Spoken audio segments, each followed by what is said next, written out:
السلام علیکم دوستو، آج کی ہماری ویڈیو جو ہے یہ گندم کو گرنے سے کیسے بچایا جا سکتا ہے۔ بہت سارے کسان دوستوں کے یہ سوالات تھے کہ ایک ویڈیو جو ہے اپلوڈ کی جائے کہ ہم گندم کو، کیونکہ اب گندم جو ہے وہ پکنے کی حالت میں ہے، بالکل تیار ہے، تقریباً گوب کی حالت میں ہے، تو آج کل جو ہے وہ گرنے کے بہت سارے خدشات ہوتے ہیں۔ تو سب دوستوں کے سوالات تھے کہ ایک ویڈیو جو ہے وہ گندم کے گرنے پر بنائی جائے۔ تو دوستو، گندم کے گرنے کی جو اصل وجوہات ہے وہ یہ ہے کہ کیونکہ آج کل جو ہے وہ گندم گوب کی حالت میں ہوتی ہے، تو جب گوب کی حالت میں ہو تو تب جو سٹا ہے وہ وزنی ہوتا ہے، تھوڑا مضبوط ہوتا ہے، تو اس لیے جو ہے وہ تنے کے اوپر بالکل اتنا وزن جو ہے وہ اٹھا نہیں سکتا، جس وجہ سے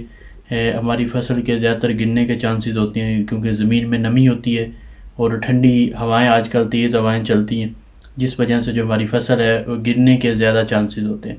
تو ان سے جو ہے وہ کیسے بچا جا سکتا ہے، کون سے ایسے سدباب ہیں جو کیے جائیں جس سے جو ہے ہم اپنی مکمل کوشش کر سکتے ہیں کہ اپنی گندم کو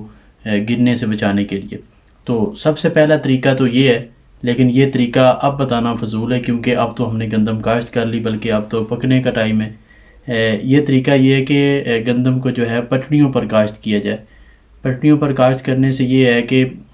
کیونکہ ہم جب کھیلیوں میں پانی لگائیں گے تو کھیلی کے جو اوپر بیڈ ہوتا ہے، بیڈ پہ ہم نے گندم کاشت کی ہوگی، پانی جو ہے وہ کھیلیوں کے اندر ہوگا، تو لہٰذا بیڈ پر جو ہے وہ کیونکہ مکمل طور پر نمی نہیں ہوتی، وہاں زیادہ تر جو ہے وہ خشکی ہوتی ہے، تو اس لیے جو ہے اگر ہوائیں چلتی بھی ہیں تو ہماری گندم جو ہے وہ گرنے سے بالکل جو ہے وہ محفوظ رہے گی۔ پٹڑیوں پر کاشت جو ہے یہ ایک بہترین طریقہ کار ہے،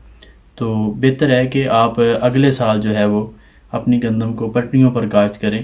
آپ نے دیکھا ہوگا کہ اب بھی جو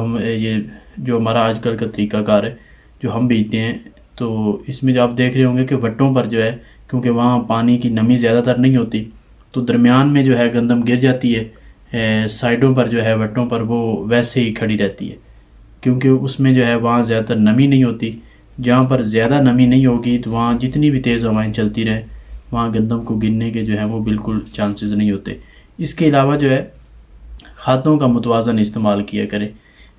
کچھ دوست جو ہیں وہ اب تک بھی جو ہے وہ یوریا کی جان نہیں چھوڑ رہے، نائٹروجن جو ہے وہ بار بار جو استعمال کر رہے ہیں، تو نائٹروجن کا استعمال گندم کی فصل میں جو ہے یہ صرف اور صرف 60 دن تک ہے۔ 60 دن کے بعد جب آپ کی گندم کی فصل 60 ڈیز کی ہو جائے تو اس کے بعد جو ہے وہ آپ نائٹروجن استعمال نہ کیا کریں۔ زیادہ تر نائٹروجنی کھادوں کا استعمال جو ہے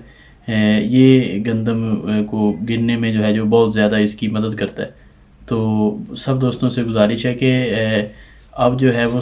کیونکہ 60 دن سے زیادہ ٹائم ہو گیا زیادہ تر گندم کو، تو اب جو ہے وہ بالکل نائٹروجن کا استعمال جو ہے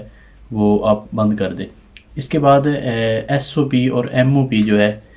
سلفیٹ آف پوٹاش اور موریٹ آف پوٹاش، اس کا استعمال جو ہے وہ لازمی کیا کریں۔ اس کے ساتھ جو ہے وہ آپ کین گوارا مکس کر سکتے ہیں۔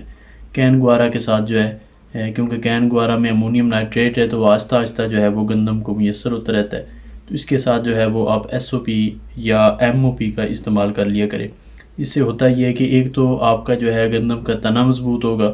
سیکنڈ جو ہے دانہ جو ہے وہ وزنی ہوگا، بھارا ہوگا،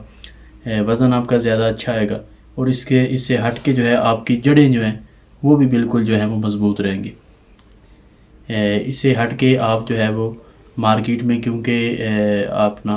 کراپ سپلیمنٹ یا گروتھ ریگولیٹر جو ہیں وہ بھی مارکیٹ میں موجود ہیں، تو آپ گروتھ ریگولیٹر کا بھی جو ہے فی ایکڑ جو ہے وہ 5 ٹینکیوں کے حساب سے 100 لیٹر پانی میں ملا کر گروتھ ریگولیٹر بھی استعمال کر سکتے ہیں۔ گروتھ ریگولیٹر کا فائدہ یہ ہوتا ہے کہ یہ آپ کی جڑوں کو جو ہے مضبوط کرتا ہے۔ بہت شکریہ۔